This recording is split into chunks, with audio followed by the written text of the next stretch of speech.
Cílem této prezentace je ukázat, jak je dnes z principu technicky snadné změnit současnou neefektivní a neudržitelnou ekonomiku v efektivní a udržitelný systém, pokud se proto rozhodne dostatečná část populace.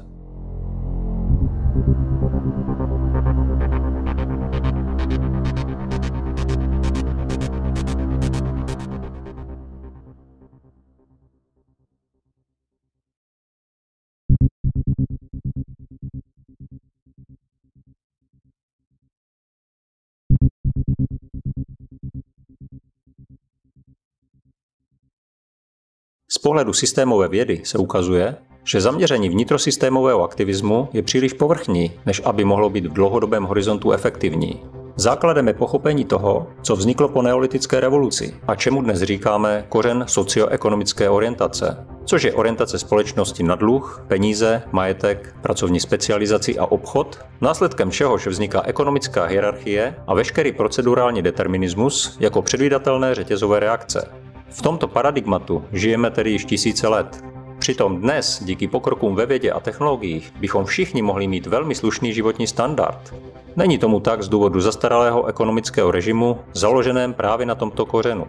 Lidé stále mezi sebou vynuceně obchodují a konkurují si, což generuje neúměrnou spotřebu, obrovskou nerovnost spolu se socioekonomickou hierarchií a samozřejmě s tím vším spojenou deformaci myšlení, hodnot a kultury, devastaci celého ekosystému formou negativních externalit, psychosociální stres a celkový pokles veřejného zdraví. Kvůli pobídkové struktuře systému, kde je lidská práce komoditou, vykořisťovanou za účelem zisku, nemůžeme očekávat, že lidé, organizace a korporace usilující o tento zisk budou chtít jakoukoliv rovnováhu, která je v rozporu se jejich cíli a odměnou.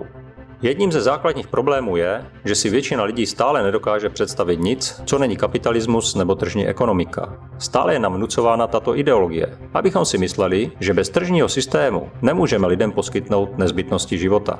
Argumentem bývají většinou názory na lidskou povahu, nedostatek, historicky propagovaný strach z komunismu nebo z čehokoliv, co není kapitalismus. Takže každý je nucen bojovat s každým, protože by údajně nebyl žádný pokrok.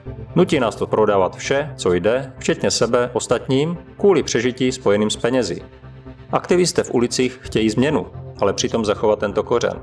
Neuvědomují si, že v tomto typu struktury neexistuje zlepšení sociální spravedlnosti právě proto, že to neumožňují její strukturální mechanismy. Abstrahovaný nedostatek a systémové vykořisťování vedoucí k elitářství a tím ke skupinové dominanci na mnoha úrovních vede přirozeně k třídní válce, což způsobí, že se vývoj sociální spravedlnosti zastaví. Demonstrace v ulicích dnes nemají téměř žádný vliv na vlády. Civilizace dospěla do fáze, kdy již pouhé politické záplaty nestačí a je nutná aplikace systémové vědy. Z hlediska vnímání kontextu událostí můžeme tedy aktivismus rozdělit na vnitrosystémový a strukturální.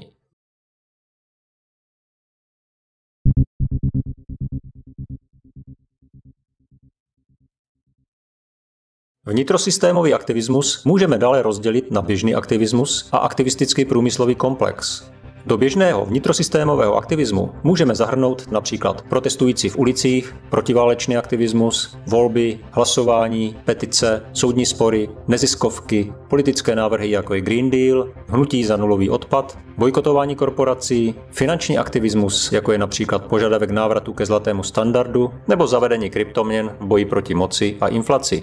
Dále aktivismus v oblasti lidských práv, snažící se zastavit epidemii moderního otroctví, aktivismus v oblasti nerovnosti, jehož cílem je přerozdělování bohatství prostřednictvím zdanění nebo začlenění univerzálního nepodmíněného základního příjmu, dále aktivismus proti rasismu, ať už individuálnímu nebo institucionálnímu, ekologický aktivismus za práva zvířat, požadavky na větší vládní regulace a podobně.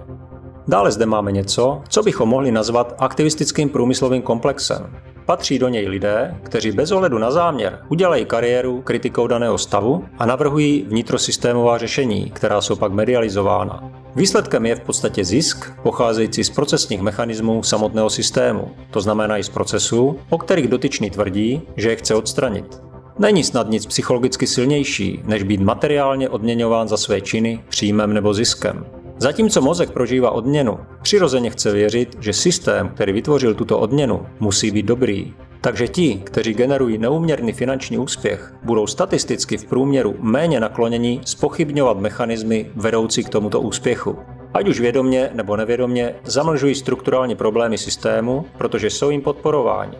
Například pokud aktivista napíše knihu o společenské nebo ekologické krizi, která mu vydělá peníze, je velká šance, že pisatel bude méně nakloněn vidět celý ekonomický režim jako kořen samotné krize a přesune se raději k politickým záležitostem, protože to je přesně ta myšlenková asociace, která má pozitivní kognitivní efekt. Toto je základní psychologický a sociologický problém, kterému aktivismus čelí. Úspěšní a vlivní lidé v aktivistickém průmyslovém komplexu jsou až na výjimky ochotní podporovat systém, který je odměňuje, což je v rozporu s kořenovou logikou mnoha jejich argumentů. Bez ohledu na obor činnosti můžeme obecně říct, že drtivá většina z nás, kteří jsme odměňováni tímto systémem na jakékoliv úrovni, bude s největší pravděpodobností vědomně nebo nevědomně podporovat tento systém a jeho mechanismy.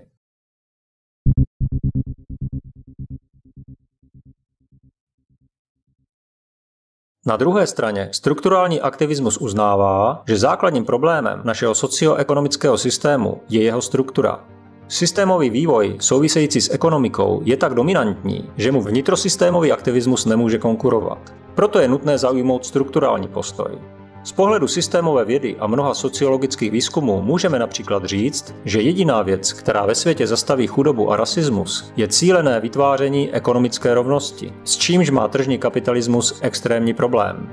Rovnice pro tržní režim generuje přesně opačný výsledek, což znamená větší nerovnost a nespravedlnost. Čím více budeme mezi sebou soutěžit v konkurenční válce o zdroje a přežití, tím více nenávisti a utrpení vytvoříme. Jisté je, že pokud budeme nadále zvyšovat ekonomickou nejistotu tak, jak to děláme nyní, objeví se na obzoru mnoho dalších negativních důsledků. Pokud chceme dosáhnout udržitelnosti, musíme pochopit skutečnost, že naše současná ekonomika je založena na cyklické spotřebě, udržující pracovní místa prostřednictvím poptávky, abychom dostali kupní sílu do peněženek lidí nebo ve formě kreditu a mohli tak nekonečně utrácet zpět do systému. Rovněž nesmíme zapomenout na konsolidaci moci a zájem věci zachovávat kvůli podílu na trhu. Strukturální aktivismus je tedy přímo v protikladu k základním mechanismům tržního systému. Klíčovým pojmem je zde tzv. Demarketizace, což je proces, který nahrazuje tržní mechanismy něčím, co není zatížené strukturální chybou. Všechny tyto záležitosti byly již mnohokrát vysvětleny v širokém kontextu. Pro rychlé připomenutí doporučuji například videoprezentaci Shrnutí 2 dodatek.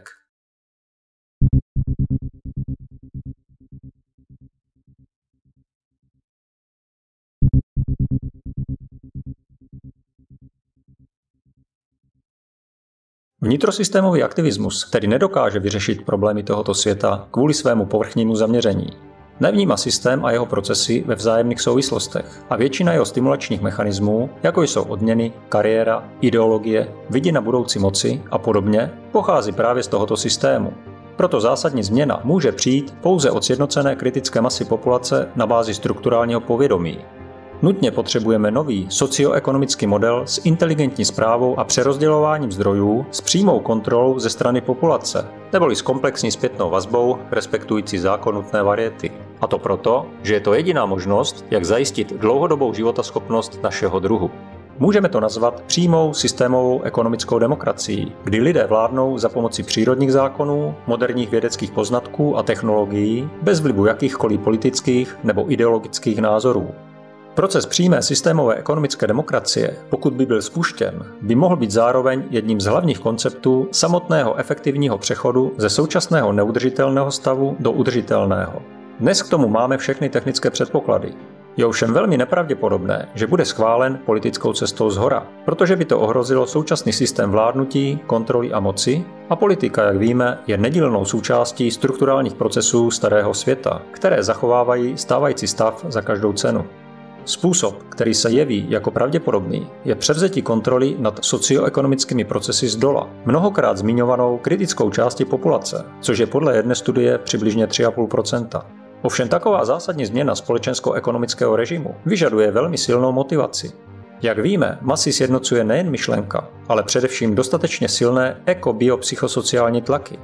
Pokud se lidem daří relativně dobře, nebo si na daný stav do jisté míry zvykají, jsou spokojeni a o změnu usilovat nebudou.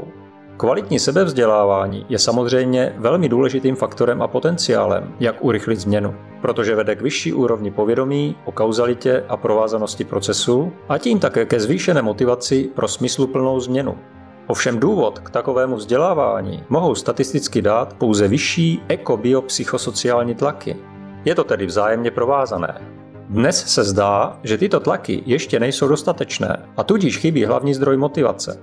Lidé jsou stále zmatení, nevědí, jak by měla vypadat udržitelná budoucnost a z nedostatku strukturálních znalostí jsou uvězněni v politické ideologii. Vzhledem k tomu, že je současný systém neudržitelný, tlaky budou narůstat. V této části naší evoluce je klíčová vize, protože lidé musí mít jasno nejen v tom, co je špatně nebo co nechtějí, ale především v tom, co je správně a jak to může fungovat.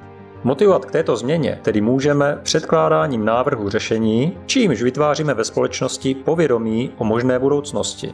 Klíčem je tedy sjednocení se na novém modelu.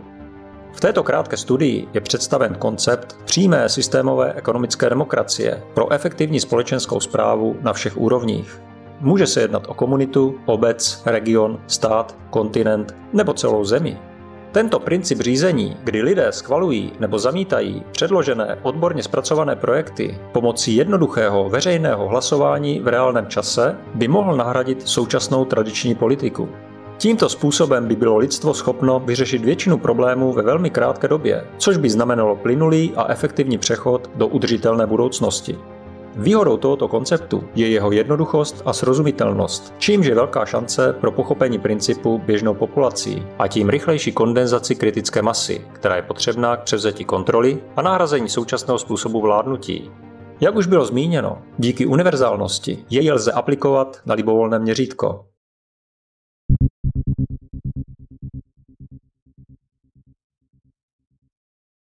Myšlenka demokracie vznikla údajně ve starověkém Řecku. Tento princip vlády lidu je zde povýšen na aktuální stav našich znalostí a technologií. Díky tomu je dnes možné vyloučit zástupce a umožnit lidem efektivně kontrolovat socioekonomické procesy přímo.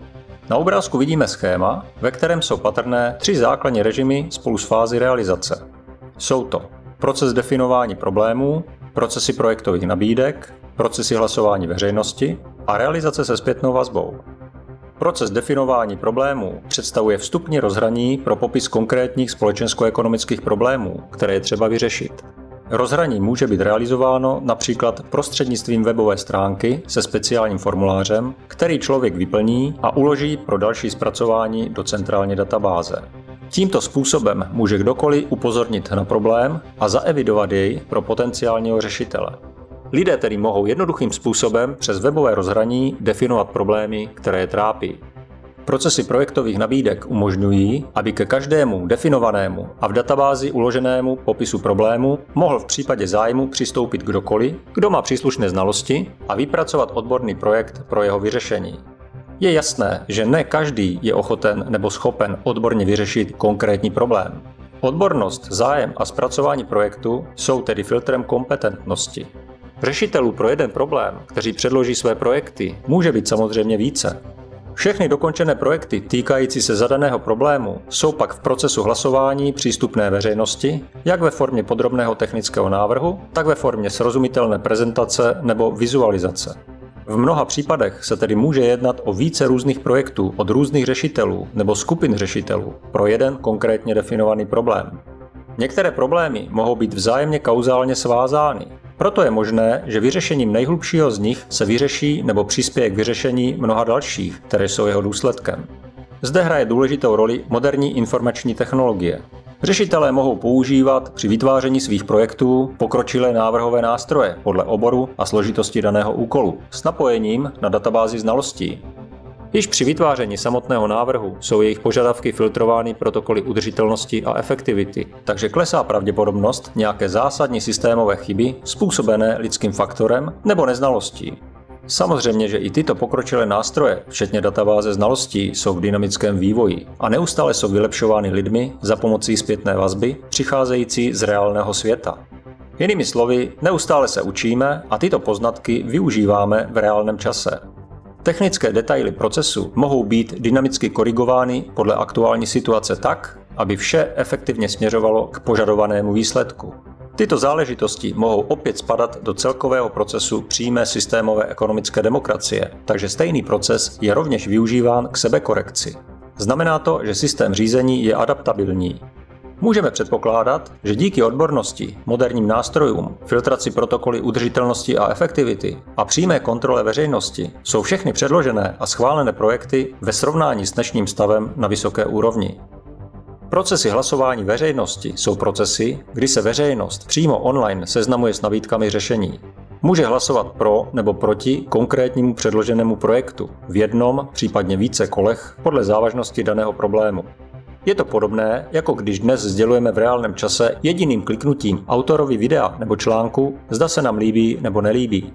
Přestože všichni lidé nemají podrobné znalosti ohledně efektivního řešení konkrétního problému, při výběru se jednoduše intuitivně přiklání k tomu nebo jinému odbornému řešení z předložených.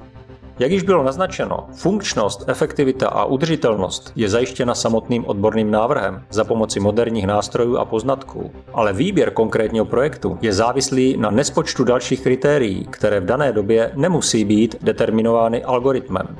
Proto jsou lidé důležití při konečném schvalování bez ohledu na úroveň našich technologií. Jinými slovy, lidé provádí v reálném čase výběr optimálního řešení z technicky správných a udržitelných, zcela jednoduchým, přímým, demokratickým způsobem prostřednictvím efektivního hlasování přes internet.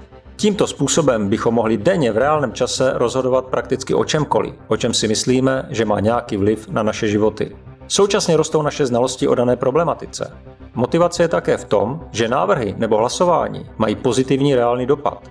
Přímo tím ovlivňujeme chod společnosti a tvoříme budoucnost, na rozdíl od současného stavu, kdy jakýkoliv návrh na zlepšení naráží na betonovou zeď.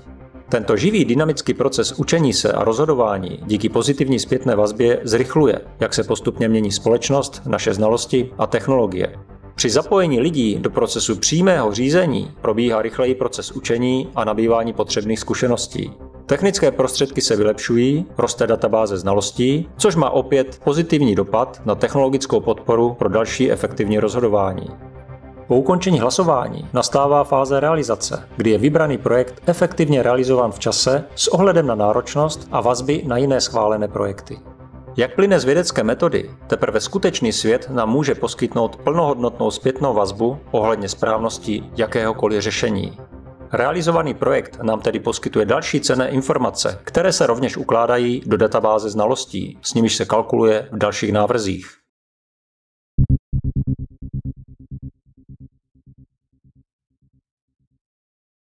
Připomeňme si znovu některé vlastnosti konceptu.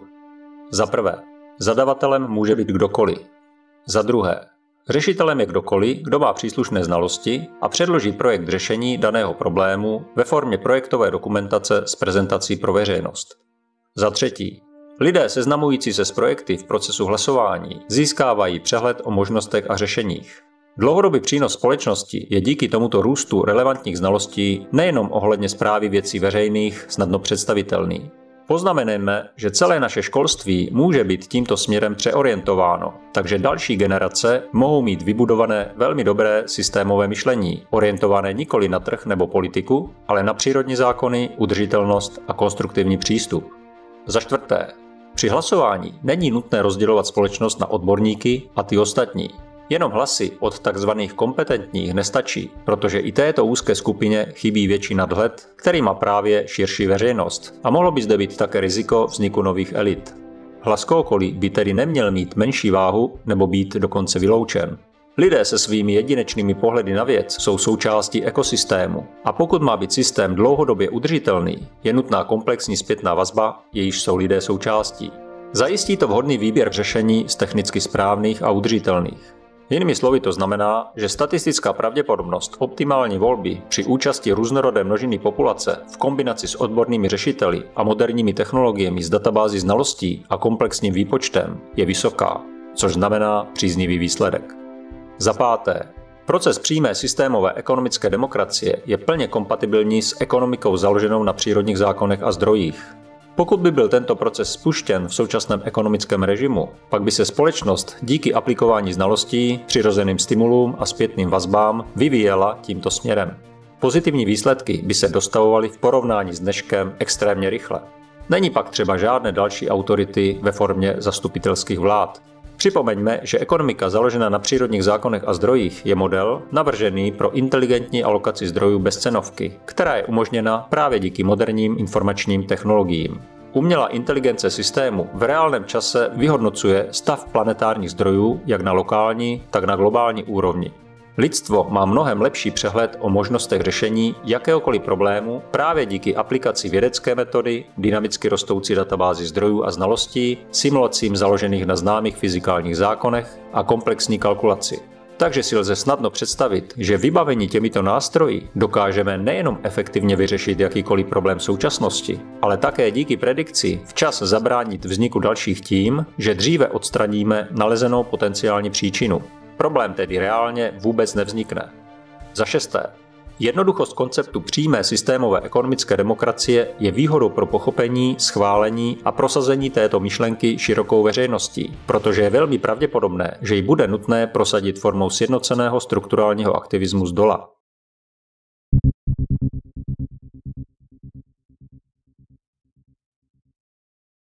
Na závěr si představme, že se podařilo za pomoci sjednoceného kritického množství populace tento princip prosadit v současném politicko-ekonomickém klimatu. Následně se spouští systém technologické podpory z databází, díky němuž mohou lidé přes internet definovat problémy, které je třeba vyřešit. Ke každému problému vedenému v databázi se postupně vytváří databáze řešitelů, kteří rovněž přistupují přes internet se svými nabídkami projektů pro řešení těchto problémů. Paralelně k procesu definování problémů a procesům projektových nabídek běží procesy hlasování veřejnosti ohledně výběru projektů v již uzavřených databázových seznamech. Jistě si dokážeme představit tu explozi kreativity, která by pravděpodobně nastala, pokud bychom toto zavedli do společenské praxe. Různé problémy by se řešily současně na mnoha úrovních společnosti kompetentními lidmi za účasti veřejného dohledu s hlasováním. Společnost by tedy byla přímo zaangažovaná na řízení. Pozitivní výsledky by se pak dostavovaly extrémně rychle. Tímto přímým demokratickým způsobem by postupně došlo také k odstranění celého tržního kapitalistického systému, včetně peněz, jako zastaralého prostředku přerozdělování zdrojů a příčiny negativních externalit. Je velmi pravděpodobné, že proces demarketizace společnosti by byl relativně rychlý. Není již nadále třeba pokoušet se záplatovat tento zastaralý systém za pomocí tzv. Politických zástupců, kteří jsou evidentně nekompetentní a skorumpovaní a doslova tak plýtvat materiálními zdroji, lidským potenciálem a časem. Stačí pouze zavést zde uvedený princip a umožnit tak lidem podílet se na hledání efektivního optimálního řešení. Je všeobecně známé, že mít k dispozici více myslí je lepší, než mít k dispozici méně myslí. Připomeňme, že nutnou podmínkou k prosazení takové zásadní změny je strukturálně vzdělaná kritická část populace s představou udržitelné budoucnosti. Rostoucí ekobiopsychosociální tlaky zajistí motivaci pro obecnou změnu, ale teprve strukturální povědomí dá ten správný směr, kterým by se měla změna uskutečnit. Je to výzva nejen pro aktivisty, ale pro všechny, jak moc půjdeme do hloubky ve svém vzdělávání v rámci systémové vědy a zda se začneme namísto politiky více zabývat konstruktivními návrhy efektivního řízení, respektující základní přírodní zákon, kterým je zákon nutné variety.